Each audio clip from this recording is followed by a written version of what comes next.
வணக்கம். இது அதிர்வின் இன்றைய பிரதான செய்திகள். முதலில் தலைப்புச் செய்திகள். அனுர ஹிட்லரின் மறுபிறவியாக இருக்கலாம். உதய கம்மன் பிளவுக்கு வந்துள்ள சந்தேகம். யாழ் வைத்தியசாலையில் பலரையும் வியக்க வைத்த ஐந்தறிவு ஜீவனின் பாசம். கொழும்பில் பிரபல கட்டிடம் ஒன்றில் பாரிய தீ பரவல். தீயை கட்டுப்படுத்த ராணுவ ஹெலிகாப்டர். 450 ஓட்டுநர்கள் 300 நடத்துனர்கள் நியமனம். பெண்களுக்கு இடம். உலகில் வேறெங்கும் கண்டதில்லை. வெளிநாட்டு தம்பதியால் பெருமை கொள்ளும் இலங்கை. பிரச்சார கூட்டத்தில் ஈழத் தமிழர்கள் தொடர்பில் விஜய் கருத்து. இன்று நள்ளிரவு வரை வேலைநிறுத்த போராட்டம் நீடிப்பு. மட்டக்களப்பு புகையிரதத்தில் மர்ம பையால் பரபரப்பு. போலீசாருக்கு ஏற்பட்ட அதிர்ச்சி. செய்திகளை உடனுக்குடன் அறிந்து கொள்ள அதிர்வு சேனலை லைக் மற்றும் சப்ஸ்கிரைப் செய்து கொள்ளுங்கள். இனி தொடர்பான விரிவான செய்திகள். தேசிய மக்கள் சக்தியின் தலைவரும் ஜனாதிபதியுமான அனுரகுமார திசாநாயக்கவின் ஜெர்மனியின் சர்வாதிகார ஆட்சியாளராக இருந்த அடோல்ஃப் ஹிட்லரின் மறுபிறவியா என்ற சந்தேகம் எழுந்துள்ளதாக பிபத்திரிகல உரிமைய கட்சியின் தலைவர் உதய கம்மன்பில தெரிவித்துள்ளார். ஐக்கிய தேசிய கட்சியின் 79ஆம் ஆண்டு நிறைவு நிகழ்வில் பங்கேற்று உரையாற்றிய போதே அவர் இந்த கருத்தை வெளியிட்டார். ஐக்கிய தேசிய கட்சியின் ஆண்டு நிறைவு நிகழ்வு நாட்டின் விதியை தீர்மானிக்கக்கூடிய ஒரு மிக முக்கியமான தருணத்தில் நடைபெறுகிறது என்றும் அவர் குறிப்பிட்டார். ஆயுதங்களை பயன்படுத்தி அரசாட்சியை கைப்பற்றுவதற்கு முயற்சித்த பாசிசவாதிகளுக்கு எதிராக போர் புரிவதற்கு படைவீரர்களுக்கு சட்ட ரீதியான உரிமை இருந்தது என்றும் அவர் தெரிவித்துள்ளார். தேசப்பற்றாளர்கள் என்று காட்டிக்கொண்டு சோசியலிச பாணியில் ஆட்சிக்கு வருவது புதிய ஒரு அனுபவமாகும் என்றும் அவர் தெரிவித்தார். ஹிட்லர் மற்றும் அனுரகுமார திசாநாயக்க ஆகிய இருவரும் ஆட்சிக்கு வந்த முறைமையில்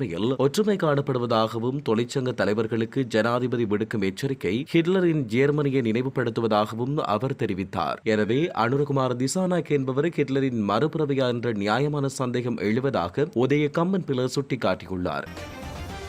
யாழ்ப்பாணம் போதனா வைத்தியசாலையில் நேற்று மாலை பலரையும் வியக்க வைத்து அரிதான இதயத்தை வருடும் சம்பவம் ஒன்று நடைபெற்றது. நேற்று மாலை வைத்தியசாலையில் நோயாளிகளை பார்வையிடும் நேரம் என்பதால் உறவினர்கள் பலர் வந்து சென்று கொண்டிருந்தனர். இதன்போது 24ஆம் இலக்க விடுதியில் அனுமதிக்கப்பட்ட நோயாளியை சந்திக்க அவரின் வீட்டில் வளர்க்கப்பட்ட நாய் திடீரென்று வைத்தியசாலைக்குள் வந்தது. எந்த குழப்பமோ சத்தமோ ஏற்படுத்தாமல் அமைதியாக படுக்கைகளுக்கிடையில் நடந்த அந்த நாய் இறுதியில் நேராக தன்னுடைய உரிமையாளரின் படுக்கை சென்று நின்றது. வாசனையால் தன்னுடைய எஜமானை அடையாளம் கண்டு கண்களில் பாசம் பொங்கி நோக்கிய அந்த தருணம் அனைவரையும் ஆச்சரியப்படுத்தியுள்ளது. நோயாளியும் தன்னுடைய அன்பு நாயை கண்டதும் முகத்தில் மகிழ்ச்சி பொங்க சிரித்தார். அந்த சிறிய தருணமே அவருக்கு பெரும் ஆறுதலாக அமைந்தது. அருகில் இருந்தவர்கள் பலரும் மனிதனை விடவும் மிருகங்களின் பாசம் அதிகம் என்று உருக்கமாக கருத்து வெளியிட்டுள்ளனர். நாயின் அன்பும் அதற்கான நம்பிக்கையும் அதை வளர்ப்பவர் மீதான பற்றும் அனைவருடைய மனதையும் நெகிழச் செய்துள்ளது.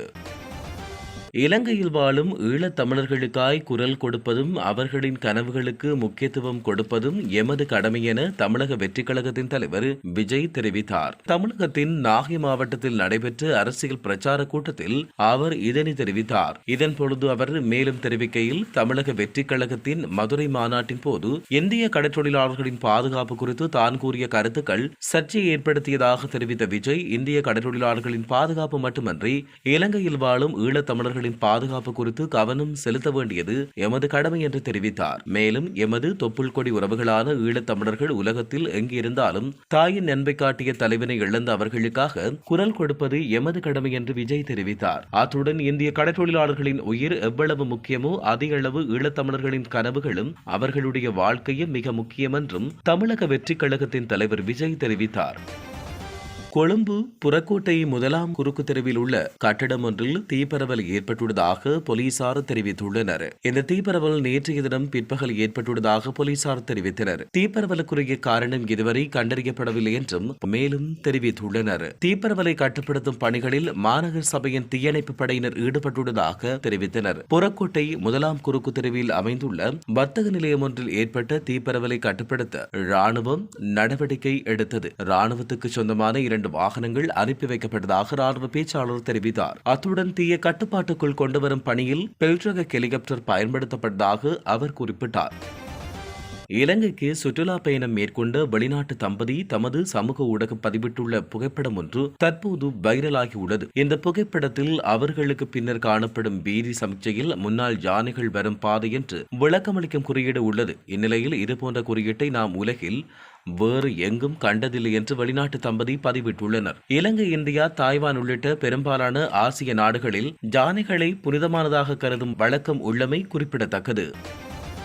இலங்கை போக்குவரத்து சபைக்கு 450 ஓட்டுநர்கள் மற்றும் 300 நடத்துனர்களை நியமிக்கப் போவதாக போக்குவரத்து அமைச்சு தெரிவித்துள்ளது. அத்துடன் இலங்கை போக்குவரத்து சபைக்கு பெண்கள் நடத்துனர்களாக நியமிக்கப்படுவார்கள் என்றும் போக்குவரத்து அமைச்சு தெரிவித்துள்ளது. குழந்தைகளை ஏற்றிச் செல்லும் பேருந்துகளில் பெண்களை பணிக்கமர்த்த அமைச்சு எதிர்பார்ப்பதாக அமைச்சர் பிமல் ரத்நாயக்க தெரிவித்துள்ளார். விமான பணிப்பெண்களுக்கு வழங்கப்படுவதை போன்ற சீருடைகளை பெண்கள் நடத்துனர்களுக்கு வழங்க ஏற்பாடு செய்யப்படும் என்று போக்குவரத்து அமைச்சர் பிமல் ரத்நாயக்க மேலும் தெரிவித்துள்ளார்.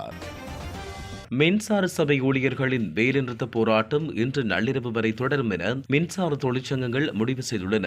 அதே சமயம் மின்சார சபையை மறுசீரமைக்கும் மசோதாவை எதிர்த்து மின்சார தொழிற்சங்கங்கள் எதிர்வரும் 4ஆம் தேதி முதல் வேலைநிறுத்த போராட்டத்தில் ஈடுபடவுள்ளதாக தெரிவிக்கப்படுகிறது. மின்சார சபை ஊழியர்கள் குழுக்களாக இணைந்து மின்சார சபை தலைமையகத்தின் முன்னு 2 நாள் வேலைநிறுத்த போராட்டத்தில் ஈடுபட்டனர். அத்துடன் புதிய மின்சார சபை சட்டத்தின் பாதகமான விளைவுகளை எதிர்த்து தொடர்ந்து போராடுவோம் என மின்சார தொழிற்சங்கங்கள் தெரிவித்துள்ளமை குறிப்பிடத்தக்கது. கொழும்பில் இருந்து மட்டக்களப்பு நோக்கி பயணித்த புகையிரதம் நேற்று முன்தினம் மாலை மட்டக்களப்பு சென்ற புகையிரத்தில் கைவிடப்பட்ட நிலையில் பையொன்று கண்டுபிடிக்கப்பட்டது. இதையடுத்து புகையிரத பாதுகாப்பு உத்தியோகத்தர்கள் குறித்த பையை மீட்டு புகையிரத அதிபரிடம் ஒப்படைத்துள்ளனர். பையை திறந்து பரிசோதித்த பொழுது அதில் 252 பாக்கெட்டுகளில் பொதி செய்யப்பட்ட 200 கிராம் ஐஸ் வகை போதைப்பொருள் இருப்பது கண்டறியப்பட்டுள்ளது. அது தொடர்பில் மட்டக்களப்பு தலைமையக போலீசாருக்கு தகவல் அளிக்கப்பட்டுள்ளது. விரைந்து செயற்பட்ட போலீசார் பையை மீட்டு போதைப் பொருளை கைப்பற்றியுள்ளனர். இந்த போதைப் பொருளை நீதிமன்ற ஒப்படைப்பதற்கான நடவடிக்கைகளையும் போலீசார் மேற்கொண்டுள்ளனர். மேலும் சம்பவம் தொடர்பில் மட்டக்களப்பு தலைமையக பெரும் குற்றத்தடுப்பு பிரிவு போலீசார் மேலதிக விசாரணைகளை முன்னெடுத்து வருவதாக தெரிவிக்கப்பட்டுள்ளது. இத்துடன் செய்திகள் நிறைவடைகின்றன. மறக்காமல் அதிர்வு சேனலை லைக் மற்றும் சப்ஸ்கிரைப் செய்து கொள்ளுங்கள்.